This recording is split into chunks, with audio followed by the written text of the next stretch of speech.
بسم اللہ الرحمن الرحیم۔ السلام علیکم۔ کہانیوں کے اس دلچسپ سفر میں دوستوں آپ کو خوش آمدید۔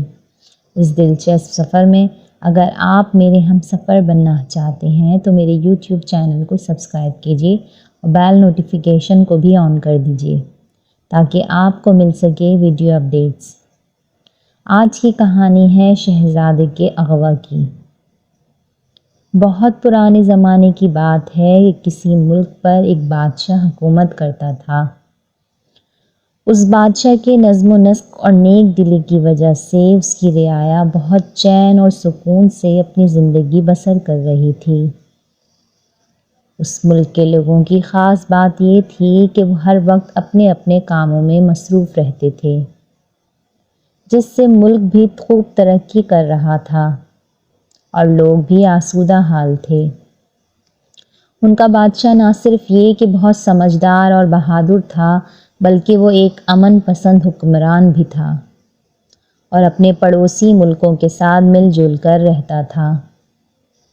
بادشاہ کا ایک چھوٹا سا شہزادہ بھی تھا جس کی عمر یہی کوئی 2-2.5 سال کی تھی۔ شہزادہ بہت ہنسمکھ اور کھلنڈرا تھا اور دن بھر محل میں گھٹنوں گھٹنوں چل کر خوش ہوتا تھا۔ بادشاہ نے اس کے لیے پورے محل میں دویز اور قیمتی قالین بچھوا دیے تھے تاکہ وہ آرام سے ان پر چلے پھرے اور مٹی وغیرہ سے محفوظ رہ سکے۔ بادشاہ کے پڑوس میں ایک اور ملک بھی تھا۔ اس کا موجودہ بادشاہ کسی زمانے میں اسی ملک کا وزیر تھا، مگر پھر اس نے سازش کر کے اس ملک کے بادشاہ کو قید کر دیا اور خود تخت پر قبضہ کر کے بادشاہ بن گیا۔ وہ تو اس کو قتل کر دینا چاہتا تھا مگر ایک بات کی وجہ سے مجبور ہو گیا تھا۔ اس بادشاہ کے پاس ملک کے خزانوں کی چابیاں تھیں۔ ان چابیوں کو وہ ایک خفیہ جگہ چھپا کر رکھتا۔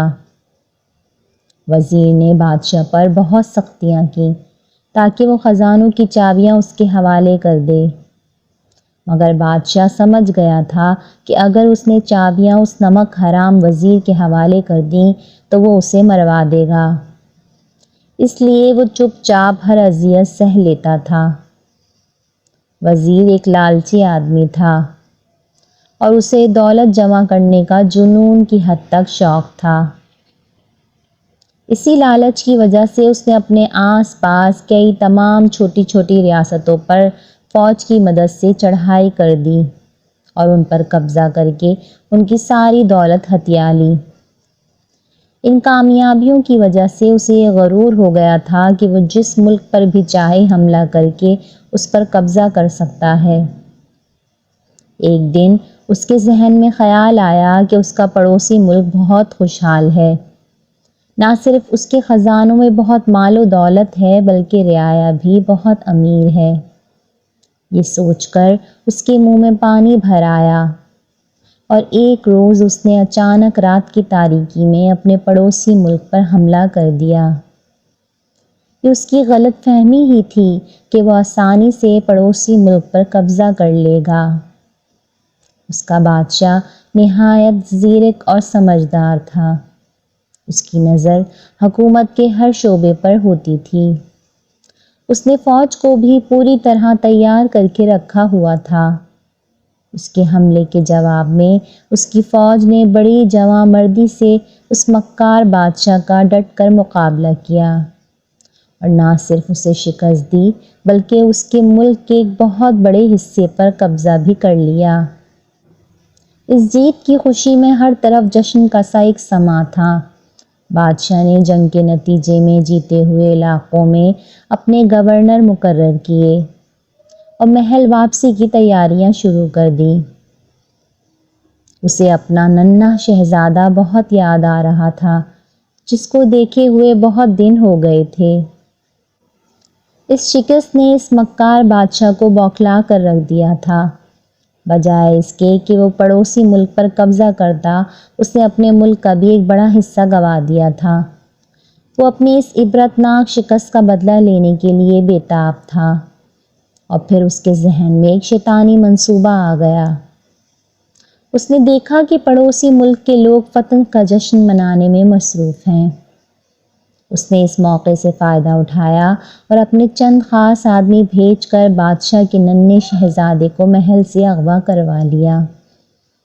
اس کا ارادہ تھا کہ شہزادے کے بدلے وہ اس بادشاہ سے اپنا علاقہ بھی واپس لے لے گا اور اس کے ساتھ بے شمار دولت بھی۔ ادھر جب بادشاہ میدان جنگ سے واپس اپنے محل میں آیا تو وہاں پر ایک کوہرام برپا تھا۔ شہزادے کی گمشدگی نے سب کو پریشان کر دیا تھا۔ شہزادے کی کنیزیں چیخو پکار کر رہی تھیں۔ ملکہ نے رو رو کر برا حال کر لیا تھا۔ محل کے محافظ الگ پریشان تھے۔ ان کے ہوتے ہوئے کسی نے شہزادے کو اغوا کر لیا تھا اور اب انہیں بادشاہ کے عتاب کا ڈر تھا۔ بادشاہ کو جب شہزادے کی گمشدگی کے متعلق پتہ چلا تو خود اس کا غم سے برا حال ہو گیا۔ فتح کی ساری خوشی ہوا ہو گئی اور وہ سر پکڑ کر بیٹھ گیا۔ تھوڑی دیر بعد جب اس کے کچھ ہوش ٹھکانے آئے تو اس نے اپنے وزیروں اور شہر کے کوتوال کو طلب کیا اور انہیں اپنے محل کے پائے باغ میں لا کر ان سے واقعے کی تفصیل پوچھی۔ سب نے ہی یہ کہا کہ فتح کا جشن مناتے ہوئے ان کی توجہ کچھ دیر کے لیے شہزادے کی جانب سے ہٹی تھی کہ وہ غائب ہو گیا۔ سب کا ہی یہ خیال تھا کہ اس کی گمشدگی میں محل کے کسی ملازم کا ہاتھ ہے۔ بادشاہ نے کہا، اس نمک حرام کا تو ہم پتہ چلا ہی لیں گے، لیکن اس سے پہلے شہزادے کے بارے میں معلوم کرنا زیادہ ضروری ہے۔ ابھی بادشاہ کی بات ختم ہوئی ہی تھی کہ ایک سنسناتا ہوا تیر سامنے کے درخت میں آ کر گڑ گیا۔ کوتوال نے جلدی سے آگے بڑھ کر تیر کو درخت سے نکالا۔ تیر میں ایک ریشمی تھیلی بندی تھی اور اس میں ایک خط رکھا ہوا تھا۔ بادشاہ نے کوتوال کے ہاتھ سے خط لے کر اسے اونچی آواز میں پڑھا۔ تمہارا شہزادہ ہمارے قبضے میں ہے، اس کی زندگی عزیز ہے تو فوراً جنگ کے دوران ہمارے جتنے علاقے پر بھی قبضہ کیا ہے اسے واپس کر دو۔ اس کے ساتھ 5 لاکھ خالص سونے کی اشرفیاں بھی تاوان کے طور پر دو۔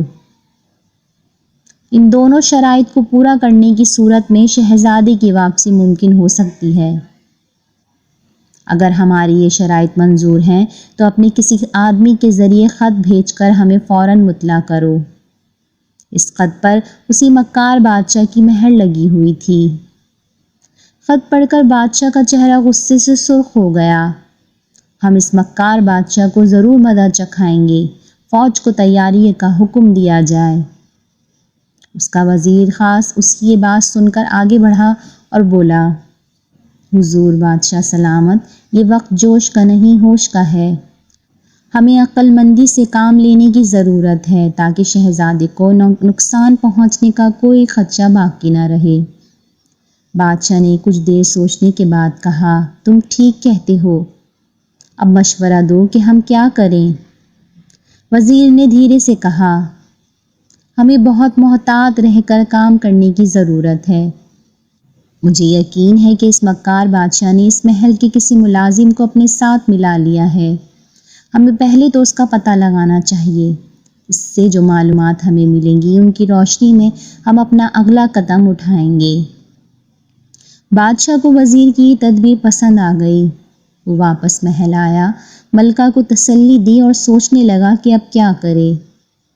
محل کے اس بدنیت ملازم کا پتہ لگانے کے لیے اس نے کوتوال کو ہدایت دے دی تھی اور اس نے محل میں اپنے جاسوس پھیلا دیے تھے۔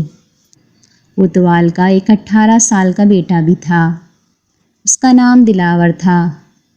اسے بھی اس موقع کی سنگن مل گئی تھی۔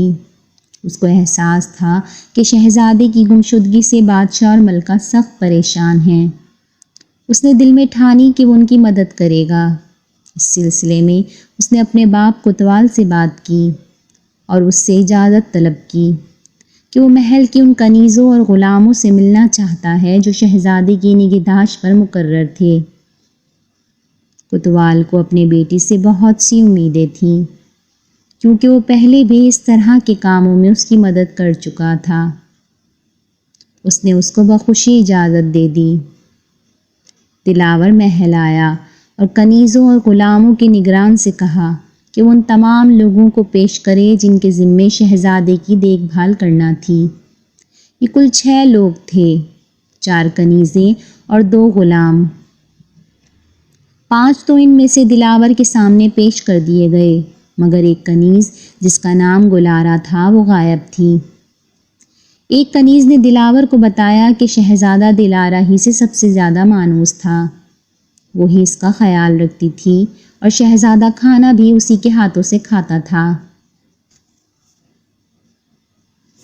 کنیزوں اور غلاموں کے نگران نے دلاور سے کہا، میں ابھی اپنے آدمی دلارا کے گھر بھیجتا ہوں، وہ اسے ساتھ لے کر آ جائیں گے۔ مگر دلارا گھر پر نہیں ملی۔ اس کے شوہر نے بتایا کہ وہ صبح گھر سے محل جانے کے لیے نکلی تھی اور اب تک واپس گھر نہیں آئی ہے۔ اس کی گمشدگی نے سب کو یہ یقین دلا دیا تھا کہ شہزادے کی گمشدگی میں اسی کا ہاتھ ہے۔ دلاور سوچ میں گم تھا۔ اب اسے اس بات کا پتہ چلانا تھا کہ دلارا کہاں چلی گئی ہے۔ اس نے شام تک اس سلسلے میں بہت بھاگ دوڑ کی، مگر کوئی نتیجہ نہ نکل سکا۔ وہ سخت مایوس ہو گیا تھا۔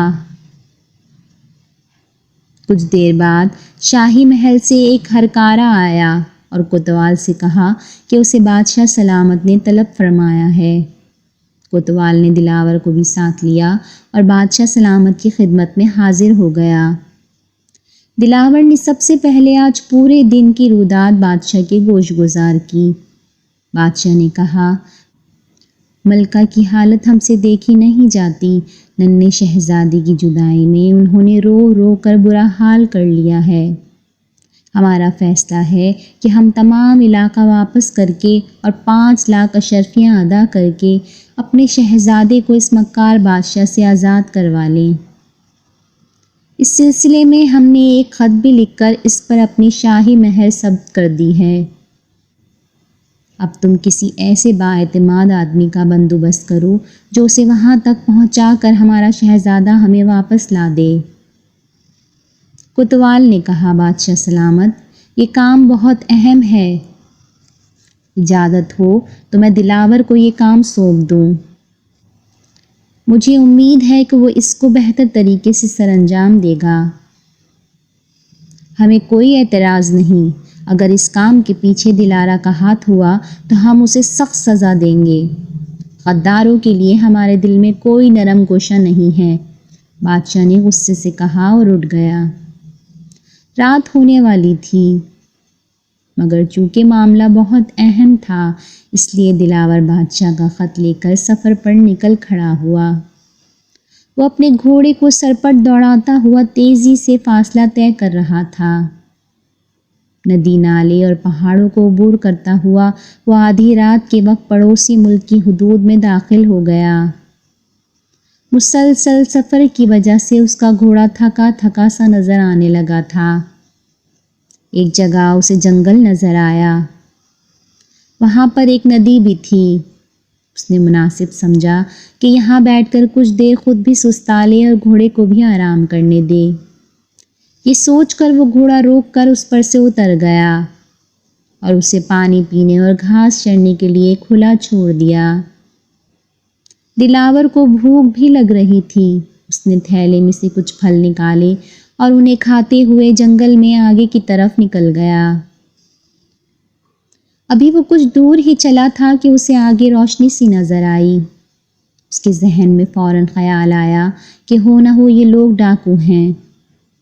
وہ جھاڑیوں کی اوٹ لے کر کچھ اور آگے بڑھا۔ اس نے دیکھا وہاں آگ کے الاؤ روشن ہیں اور اس ملک کے مکار بادشاہ کے کچھ سپاہی آپس میں باتوں میں مصروف ہیں۔ ایک سپاہی کہہ رہا تھا، جلدی کرو، ہمارے پہرے دینے کا وقت شروع ہو گیا ہے۔ ہم نے اگر مزید دیر کی تو وہاں پر پہرا دینے والے ساتھی ناراض ہوں گے۔ اس کی بات سن کر سب جلدی جلدی اٹھنے کی تیاری کرنے لگے اور تھوڑی دیر بعد وہ سب وہاں سے روانہ ہو گئے۔ دلاور حیران تھا کہ وہ شاہی سپاہی کس جگہ پہرے دینے کی بات کر رہے تھے۔ اسے معاملہ کچھ پراسرار لگا۔ وہ جلدی سے اپنے گھوڑے کے پاس آیا اور پھر ایک مناسب فاصلہ دے کر خود بھی ان کے پیچھے چل پڑا۔ قریب ہی ایک دیہات تھا۔ آبادی سے ذرا ہٹ کر وہاں ایک بڑی سی حویلی تھی۔ اس حویلی کے چاروں طرف تلواروں سے لیس شاہی سپاہی پہرا دے رہے تھے۔ دلاور نے خود کو اور گھوڑے کو قد آدم جھاڑیوں کے درمیان چھپا لیا تھا اور کان لگا کر ان کی گفتگو سننے لگا۔ تم لوگوں نے آنے میں بہت دیر کر دی ہے، پہرا دینے والے ایک سپاہی نے منہ بگاڑ کر کہا۔ ہم لوگ کھانا کھانے لگے تھے اس لیے دیر ہو گئی۔ جانے ہماری یہاں سے کب جان چھوٹے گی، نئے آنے والے سپاہیوں میں سے ایک نے کہا۔ ہمارے جاسوس نے بتایا ہے کہ پڑوسی ملک کا بادشاہ ہمارے بادشاہ کی شرائط ماننے پر راضی ہو گیا ہے۔ شہزادے کو جلد ہی واپس کر دیا جائے گا۔ شہزادہ روتا بہت ہے، اگر وہ کنیز ساتھ نہ آتی تو سمجھو مصیبت ہی آ جاتی۔ چھوٹے بچے اگر رونے لگیں تو انہیں چپ کروانا بڑا مشکل کام ہوتا ہے۔ دلاور نے جو ان کی یہ گفتگو سنی تو اس کا دل زور زور سے دھڑکنے لگا۔ اسے پتہ چل گیا تھا کہ شہزادے کو اس حویلی میں قید کیا گیا ہے۔ وہ خاموشی سے اپنی جگہ سے نکلا۔ اس نے دور ایک پہاڑی کی ٹیلے پر ایک بڑے پتھر سے گھوڑے کی راس باندھی اور دوبارہ حویلی کی طرف چل دیا۔ حویلی کے آس پاس بہت ساری جھاڑیاں تھیں۔ رات ہونے کی وجہ سے تاریکی بھی بہت تھی۔ اوپر سے آسمان کو بھی کالے کالے بادلوں نے گھیر رکھا تھا، جس سے تاریکی میں مزید اضافہ ہو گیا تھا۔ اس لیے اسے دیکھ لیے جانے کا خدشہ بھی نہیں تھا۔ وہ ایک گھنی جھاڑی کے پیچھے بیٹھ کر حویلی کا جائزہ لینے لگا۔ اسے کسی ایسے راستے کی تلاش تھی جس کے ذریعے وہ اندر داخل ہو سکے۔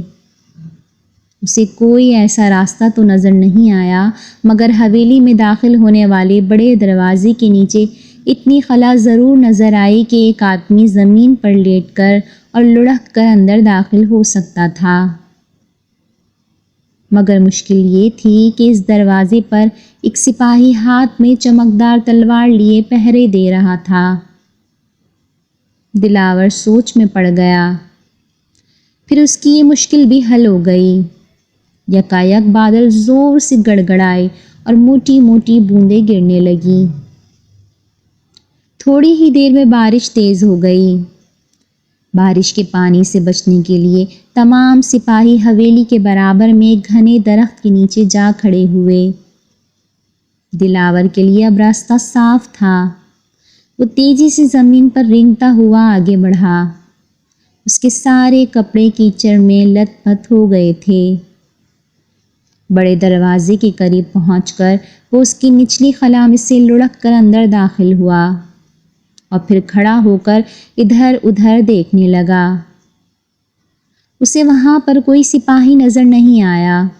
وہ جلدی سے اٹھ کھڑا ہوا اور دبے قدموں بھاگتا ہوا حویلی کے اندر جانے والے دروازے پر پہنچ گیا۔ اس کی کنڈی باہر سے لگی ہوئی تھی اور اس میں کوئی تالا نہیں تھا۔ اس نے آہستگی سے کنڈی کھولی اور دروازہ کھول کر اندر داخل ہو گیا۔ اندر دیواروں پر مشعلیں روشن تھیں۔ اسے کئی کمرے نظر آئے۔ ایک کمرے سے اسے کسی کے کراہنے کی آواز سنائی دی۔ وہ لپک کر اس کمرے کے نزدیک گیا۔ اس کی کنڈی باہر سے لگی ہوئی تھی۔ بارش کی مسلسل موٹی بوندیں گرنے کے شور کی وجہ سے کان پڑی آوازیں سنائی نہیں دیتی تھیں، مگر اس کے باوجود اس نے بڑی آہستگی اور احتیاط سے کنڈی کھولی اور اندر داخل ہو گیا۔ اندر دلارا اور شہزادہ دونوں موجود تھے۔ دلارا اسے دیکھ کر جلدی سے اس کے پاس آئی۔ دلاور نے فوراً اپنا خنجر نکال کر اسے اپنے گرفت میں لیا اور کمرے سے باہر لا کر بڑے غصے سے بولا، نمک حرام، میں تجھے زندہ نہیں چھوڑوں گا۔ دلارا اسے پہچانتی تھی کہ وہ کوتوال کا بیٹا ہے۔ وہ ہاتھ جوڑ کر بولی، میں بے قصور ہوں۔ اس غدار غلام جعفر نے اس مکار بادشاہ کے آدمیوں کو بتا دیا تھا کہ شہزادہ مجھ سے بہت مانوس ہے، اس لیے وہ مجھے بھی پکڑ کر لے آئے تاکہ شہزادہ زیادہ روئے دھوئے نہ اور میری موجودگی میں بہلا رہے۔ اب دلاور کی سمجھ میں سب باتیں آ گئیں۔ اس نے دھیمی آواز میں کہا، ہمیں یہاں سے نکلنا ہے، باہر بہت تیز بارش ہو رہی ہے، شہزادہ بھیگے گا تو رونے لگے گا اور سپاہی ہوشیار ہو جائیں گے۔ دلارا اداسی سے بولی، شہزادے کو ہوش ہی کہاں ہے، اسے تیز بخار چڑھ گیا ہے اور وہ بے ہوشی کے عالم میں ہے، لیکن یہاں سے نکلنا بھی ایک مسئلہ ہے، تمہیں حویلی کے بڑے دروازے کے نیچے سے نکلنا پڑے گا، ہمیں بہت احتیاط کی ضرورت ہے۔ بارش کی وجہ سے تمام سپاہی ایک درخت کے نیچے کھڑے ہیں، اگر بارش رک گئی تو ہمارے لیے ایک اور پریشانی پیدا ہو جائے گی، سپاہی درخت کے نیچے سے چھٹ کر پھر پہرا دینے لگیں گے۔ دلارا کچھ سوچ کر بولی، آج شام کو شہزادہ اپنی امی کو یاد کر کے بہت رو رہا تھا تو سپاہیوں نے مجھے اجازت دے دی تھی کہ میں اسے باہر ٹہلا لوں۔ میں اسے لے کر باہر نکلی تو میں نے حویلی کے عقب میں ایک چھوٹا سا دروازہ دیکھا تھا، اس میں تالا نہیں لگا تھا، میں تو چاہ رہی تھی کہ شہزادی کے ساتھ اس دروازے سے نکل کر بھاگ جاؤں، مگر باہر پہرا دیتے ہوئے سپاہیوں کے خوف سے رک گئی۔ یہ سن کر دلاور نے جلدی سے شہزادے کو اپنی گود میں اٹھایا، بخار کی وجہ سے اس کا جسم بے حد گرم ہو رہا تھا۔ دلارا اسے اپنے ساتھ اس چھوٹے دروازے تک لائی اور پھر وہ تینوں بڑی آسانی سے حویلی سے باہر آ گئے۔ دلاور نے شہزادے کو دلارا کے حوالے کیا اور دوڑ کر اپنا گھوڑا وہاں لے آیا۔ بارش میں شدت پیدا ہو گئی تھی، دلارا نے شہزادے کو اپنی اوڑھنی سے ڈھانپ لیا تھا جس سے وہ بھیگنے سے محفوظ ہو گیا تھا۔ وہ تینوں گھوڑے پر سوار ہوئے اور پھر دلاور نے اسے تیز رفتاری سے بھگانا شروع کر دیا۔ اس کا وفادار گھوڑا بھی سمجھ گیا تھا کہ اس کا مالک کسی مصیبت میں گرفتار ہے، اس لیے وہ سرپٹ دوڑ رہا تھا۔ صبح سے پہلے دلاور اپنے گھر پہنچ گیا۔ کوتوال نے انہیں اور شہزادے کو دیکھا تو حیران رہ گیا۔ اس نے دلاور کو اپنے گلے سے لگا لیا۔ دلاور نے کہا، ابا جان، اس بات کو ابھی ہمیں بہت خفیہ رکھنا ہے کہ شہزادے صاحب مل گئے ہیں۔ سب سے پہلے آپ اس نمک حرام غلام جعفر کو گرفتار کروائیں، اس کے بعد ہم شہزادے کو لے کر بادشاہ سلامت کے پاس چلیں گے۔ کوتوال نے اسی وقت غلام جعفر کو گرفتار کروا دیا اور اسے زنجیروں میں جکڑ کر جیل میں بند کر دیا۔ پھر وہ دلاور اور دلارا کے ساتھ شہزادے کو لے کر محل پہنچا۔ بادشاہ اور ملکہ رات بھر بالکل نہیں سوئے تھے، انہیں رہ رہ کر اپنا ننھا شہزادہ یاد آ رہا تھا۔ شہزادے کو دیکھ کر دونوں کو اپنی آنکھوں پر یقین نہیں آیا۔ ملکہ نے تو شہزادے کو سینے سے لگا کر جو رونا شروع کیا تو شہزادی کی بھی آنکھیں کھل گئیں۔ ماں کو دیکھا تو اس کے ہونٹوں پر مسکراہٹ آ گئی۔ اس نے ماں کے گلے میں باہیں ڈالیں اور بخار کی شدت سے دوبارہ بے ہوش ہو گیا۔ بادشاہ نے فوراً شاہی طبیبوں کو بلایا اور انہیں شہزادی کی دیکھ بھال کی ہدایت کی۔ پھر وہ کوتوال کو لے کر اپنے دربار میں آیا۔ وہاں پہنچ کر اس نے سپاہی بھیج کر فوج کے سپہ سالار کو طلب کیا۔ سپہ سالار آ گیا تو بادشاہ نے اسے حکم دیا کہ وہ اسی وقت اپنی فوج لے کر اس مکار بادشاہ کے ملک کی طرف پیش قدمی کرے اور اسے ہر حال میں گرفتار کر کے اس کے سامنے پیش کرے۔ سپہ سالار اسی وقت اپنی فوج کو لے کر اس مہم پر روانہ ہو گیا۔ اب بادشاہ دلاور کی طرف متوجہ ہوا، اس کو گلے سے لگایا اور روندی ہوئی آواز میں بولا، تمہارا یہ احسان ہم پر ایک قرضہ ہے، ہم ہمیشہ تمہارے مقروض رہیں گے۔ ملکہ بھی دلاور کو تحسین آمیز نظروں سے دیکھ رہی تھی۔ دلاور نے ہاتھ باندھ کر بادشاہ سے کہا، جہاں پناہ، یہ سن کر مجھے بے حد شرمندگی ہو رہی ہے۔ یہ میرا فرض تھا، میں بھی اس ملک کا ایک ادنا سا سپاہی ہوں۔ خدا کا شکر ہے کہ میں اپنے مقصد میں کامیاب ہوا۔ پھر اس نے اس واقعے کی تفصیل بتاتے ہوئے کہا، ان لوگوں نے محل کے غلام جعفر کو دولت کے بل پر خرید لیا تھا، اب وہ غلام جیل میں ہے۔ اس نے شہزادے کی اغوا میں ان کی مدد کی تھی۔ دلارا کو وہ اپنے ساتھ اس لیے لے گئے تھے کہ اس غدار غلام نے انہیں بتا دیا تھا کہ شہزادے صاحب اس کنیز سے بہت مانوس ہیں اور اس کے ساتھ بہت خوش رہتے ہیں۔ اس لیے وہ دلارا کو بھی زبردستی اغوا کر کے اپنے ساتھ لے گئے تھے تاکہ شہزادے صاحب انہیں زیادہ تنگ نہ کریں۔ ایک بات سمجھ میں نہیں آئی، مکار بادشاہ نے شہزادے کو اپنے محل میں کیوں نہیں رکھا؟ اتنی دور ایک دیہات کی حویلی میں رکھنے کی کیا ضرورت تھی؟ بادشاہ نے الجھ کر پوچھا۔ اس بادشاہ کو یہ ڈر تھا کہ اگر شہزادے کو اپنے محل میں رکھا تو آپ فوج کشی کر کے اسے آزاد کروا لیں گے۔ شہزادے صاحب کو حویلی میں رکھنے کی وجہ اس کا یہی خوف تھا، دلاور نے کہا۔ 2 روز بعد بادشاہ کا بہادر سپہ سالار اس مکار بادشاہ کو گرفتار کر کے لے آیا۔ اس کے چہرے پر ہوائیاں اڑ رہی تھیں اور آنکھوں سے آنسو بہہ رہے تھے۔ اس کی حالت دیکھ کر بادشاہ نے کہا، بہت شرم کی بات ہے کہ جنگ جیتنے کے لیے بچوں کو ڈھال بنایا جائے۔ تم ایک وزیر تھے، تم نے اپنے بادشاہ سے غداری کر کے اسے قید کر دیا۔ ہم اس بے قصور بادشاہ کو دوبارہ سے بادشاہ بنائیں گے اور جنگ میں حاصل کیا ہوا سارا علاقہ بھی اسے واپس کر دیں گے۔ ہم نے یہ فیصلہ بھی کیا ہے کہ تمہیں اس کے حوالے کر دیں گے، وہ تمہارے ساتھ جو سلوک بھی کرے اس کی مرضی۔ اس بے ایمان اور مکار وزیر نے جب بادشاہ کی یہ بات سنی تو غش کھا کر گر پڑا اور سپاہی اسے اٹھا کر لے گئے۔ بادشاہ نے دلاور کو بہت سا انعام و اکرام دیا اور آئندہ محل کی حفاظت کے لیے اس کو نگران مقرر کر دیا۔